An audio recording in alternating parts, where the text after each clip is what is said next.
When he finally agreed to meet, I thought maybe, just maybe, we could work through it. We talked about our memories, the good times, the love we shared, all the dreams we had for the future. For a moment, it almost felt like old times. And then I asked him if he could ever forgive me. What he said next has been burned into my brain ever since. I hear it every single day, word for word, and it plays in my mind like a broken record. Wife regrets cheating on husband after 5 years of constant sorrow. Like the video, subscribe, stay on the path of progress. Let's get into it. 5 years later, I'm still haunted by the words he said when he left me. Oh, 5 boy. years ago, Okay. I ruined everything. I was engaged to the kindest, most loving man I'd ever known. He was the kind of person who made everyone around him feel cared for, safe and loved. We were planning our wedding. I thought we were going to spend the rest of our lives together. And then I made the dumbest mistake of my life. I kissed someone else. It was meaningless and I regretted it the moment it happened. The guilt was unbearable. I told him the next day because I couldn't keep it from him. I begged for forgiveness, promised I'd do anything to fix it. But he just looked at me like I'd shattered something deep inside him. He didn't yell. He didn't cry. He just said, "It's over," and walked out. Wow. Gee. I tried to reach him for weeks. He ignored every call and text. Eventually, I wrote him a long letter apologizing and asking him for one chance to talk. When he finally agreed to meet, I thought maybe, just maybe, we could work through it. We talked about our memories, the good times, the love we shared, all the dreams we had for the future. For a moment, it almost felt like old times. And then I asked him if he could ever forgive me. So they're engaged, and one day she goes out and kisses another man. That's what it was. And the thing is, bro, the good women don't even put themselves in situations where things like that are likely to happen. She would be maximally concerned with how you view her. That's how good women are. She would want you to know that she is 100% for you, 100% loyal to you, and would not want to risk that ever, because she would understand that men highly value that. They highly value the loyalty and having that woman completely to himself. So the good women would never put them in situations like going out to a club, hanging out with an ex, having guy friends, any of these things, because she would want you to know that she is 100% for you and no one else. So just the fact that she's putting herself in situations like that is a big red flag. And then I asked him if he could ever forgive me. What he said next has been burned into my brain ever since. I hear it every single day, word for word, and it plays in my mind like a broken record. I hope someone comes into your life who makes you feel loved and safe just to betray you. I hope you spend every day wondering if the people you trust are lying to you. I hope you never feel secure in love again. I hope even when things seem perfect, there's a part of you that can't shake the doubt. I hope every "I love you" you hear makes you wonder if they really mean it. And when it all falls apart, when it breaks you, I hope you remember that this is what you gave me. Oh my God, bro. He didn't Whoa. say it to be cruel. Whoa. He wasn't a cruel man. He was the kindest, most selfless person I'd ever known. That's what makes it hurt so much. He said it because it was the truth, because Damn. that's what I did to him. He got up and left, but his words stayed. They live in my head, echoing constantly. Every night when I try to fall asleep, I hear them again. Every time I feel even a little happy, they come back to remind me that I don't deserve it. I've tried to move on, but I can't. I can't love anyone without doubting them. I can't trust anyone without waiting for the betrayal. Every relationship I've had since has fallen apart because of that fear, that voice in the back of my head telling me it's all going to happen again. I know I did this to myself. I know I might even deserve this, but living with it seems unbearable some days. That is absolutely brutal, man. Wow. And she also makes it seem like this guy was completely non-emotional. He was just spitting those cold, hard facts. And the thing is, he spoke those words so truly and so harshly that it genuinely will haunt her for the rest of her life.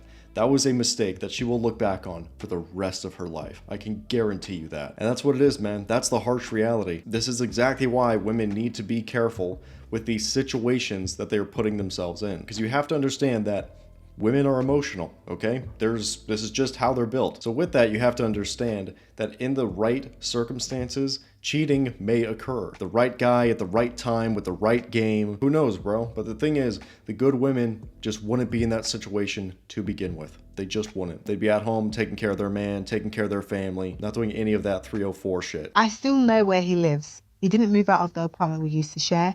He still works at the same company he did back then. I've kept track of him through mutual friends, though I've never asked him to relay anything back to him. I've watched from a distance as his life went on without me. And now after all of these years, I'm thinking about going to him one more time to ask for forgiveness, to try and explain myself again, to tell him I've carried the weight of what I did every single day since he walked out. I don't even know what I'm hoping for. Maybe I just want to hear him say he's moved on, that he's happy, or that I can let go of the small selfish part of me that wonders if he ever thinks about us. Or maybe I'm hoping he'll say he can forgive me, even if it changes nothing. I know I shouldn't. He deserves peace. I know my showing up will only dredge up old wounds, but I don't know how to let go of his words or the fact that I destroyed the only person who ever truly loved me. And in the top comment sense, the kindest thing you can do is never to speak to him again. Yeah. Agreed. Move on. Try and move on. Get therapy, girl. Yeah. You're going to need it. Yeah. Because those words were harsh, though. Ooh. Yeah. I was Do you know how like, shocked I was? I know. I was like, my yes. mouth was open But you know for what? a minute. do you know what?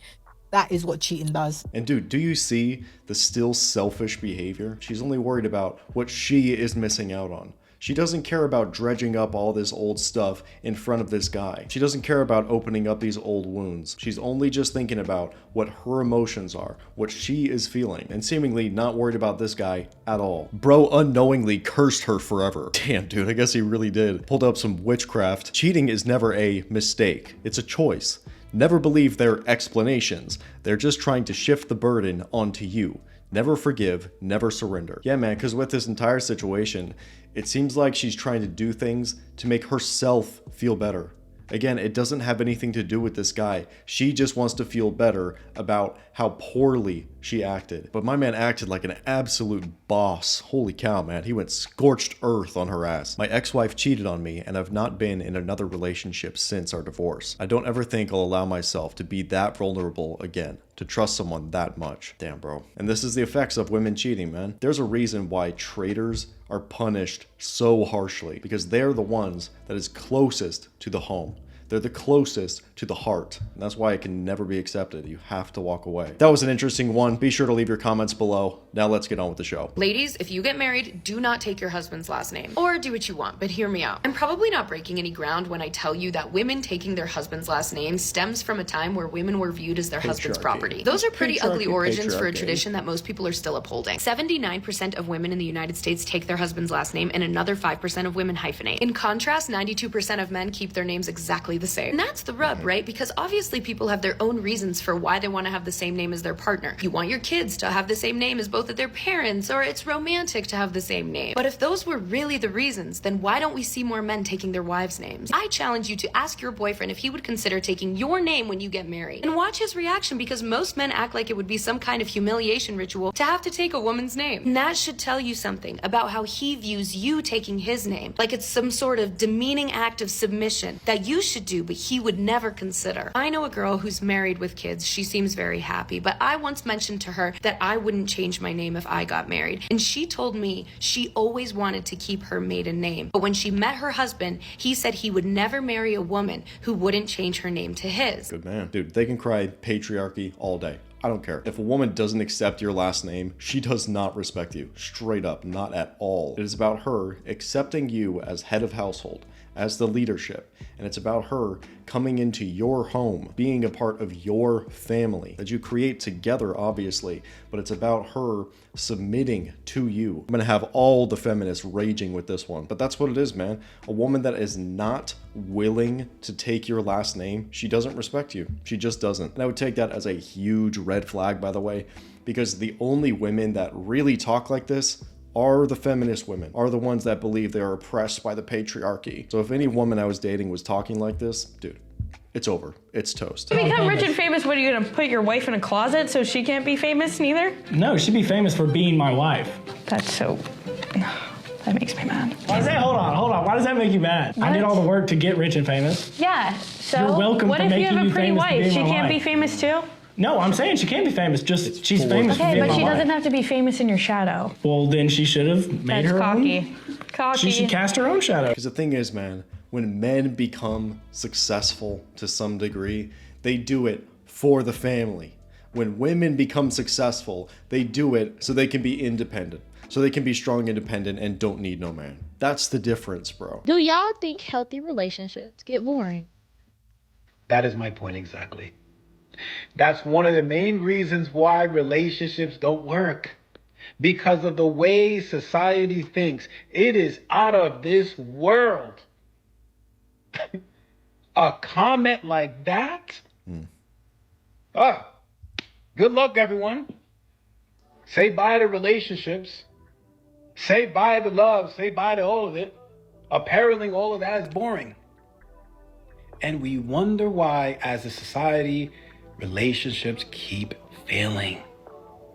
I got nothing more to say. Yeah, man, because the baseline mindset is what's broken. It's completely shattered, actually. It's not just broken, it's gone, bro. It's gone. Because there are so many women that think exactly the same way. Oh, well, long-term relationships are boring. I need my emotions constantly spiked like the chads I had in the past. If I'm not going through emotional turmoil, that's a red flag. And that's really what it is, man. It's like the emotions or the dopamine is just totally fried because it's been maxed out at 100% for years and years. So now settling down with a guy that maybe, you know, puts you at around a 50% of dopamine hits or emotional high, whatever you want to call it, this guy just doesn't compare. It's a clown world, my dude. And to my friend, and she pretty recently got out of a long-term relationship. Part of the reason why it ended was because she wanted to spend some time on her own, get to know herself. And then she texted me the other day and says that the lad who she's seeing really likes her and wants something more serious, but she don't want that because that's why she ended the long-term thing. And I say, well, respectfully, Queen, if you want to get to know yourself in a single context, then you're gonna have to be single. Like, you can't have people on your phone, you can't be going on these dates because you're just getting yourself in more situations and you're not getting to know yourself in the way that you had wanted to when you ended the long-term thing. And she was like, no, I hate that idea. I hate the idea of sitting alone with my own thoughts. Dude, I swear, when so many women say, I need to find myself, I need to know who I am, it literally just means jumping from guy to guy. Like every single time, bro. Prove me wrong. I need to just discover who I am, and you just discover yourself in another guy's bed. That's tough, but I would definitely take that as a red flag. If she just gets out of a long-term relationship and she's already with another guy, dude, the red flags are there, bro. More than likely, she was already talking to that new guy, and he played a pivotal role in ending that relationship. I'm trying to save my marriage after finding out that my wife had a 3-month affair with her boss. Oh, man. And I'm sorry. I don't know what to do. I'm sorry that happened, Don't man. know what to do. Leave her. Me too. Have you said that out loud before? Yeah. I've told a couple close friends. How'd that go? It went well. They're supportive. I don't think they fully understand why I want to try to save it. So I want to start the conversation this way, and then we'll dig into what happened. You can only save your part of it. So you can, quote unquote, try to work on your part, but I don't want you to think you're a personal failure if this thing doesn't get held together because you don't want to hold it together. That's Dr. John Deloney, by the way. He has some interesting stories on his show. I'd actually recommend it. But this one, man, how do you not know what to do? What do you mean you don't know what to do? You leave her. She cheated on you. It's over. It's game over. She doesn't respect you anymore. It's done. And a side note on this one, man, this is exactly why in the perfect traditional dynamic, your woman doesn't work. She doesn't work. You provide everything that your family needs. And this is just one reason why, okay? Just think about it. Your woman is out there working for another man that can tell her what to do, that is above her. There are almost guaranteed some attraction triggers going on there just by default, okay? She's having a superior male tell her what to do. And of course, I'm not saying that your woman cannot work. I'm not saying that. I'm just saying situations like this can happen for that exact reason. You have a man that is above her, makes more money than she does, can tell her what to do, it's like it triggers a lot of those attraction traits. So ideally, in the long-term relationship, your woman's not working. The most valid crash out you've ever had? I was messing with this married woman overseas, and then she said she was home, but she was with her husband. So I showed up where they were at, and I made myself known. You showed up at her house? Yeah. Oh, you didn't know she had a husband? I knew, but she lied. But she's married.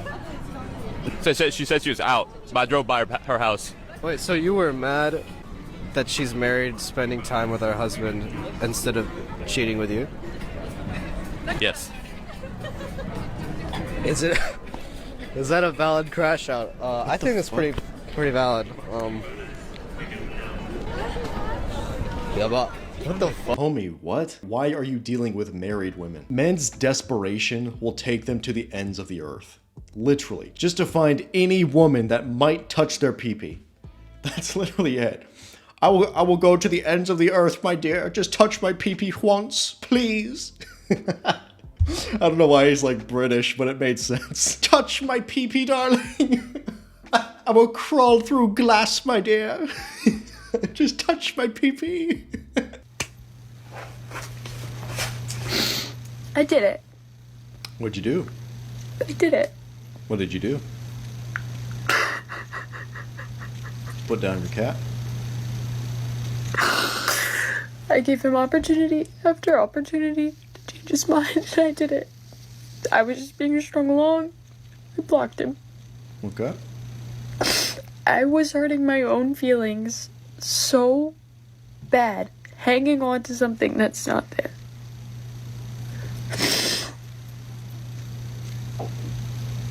I did it. Okay. Now what? Like what? Now what? Make a TikTok, obviously. Make a TikTok and post it. Why? I gave you opportunity after opportunity to fix it. 2 weeks. 2 weeks worth of opportunity to fix it. Can't believe we've been broken up for 2 weeks.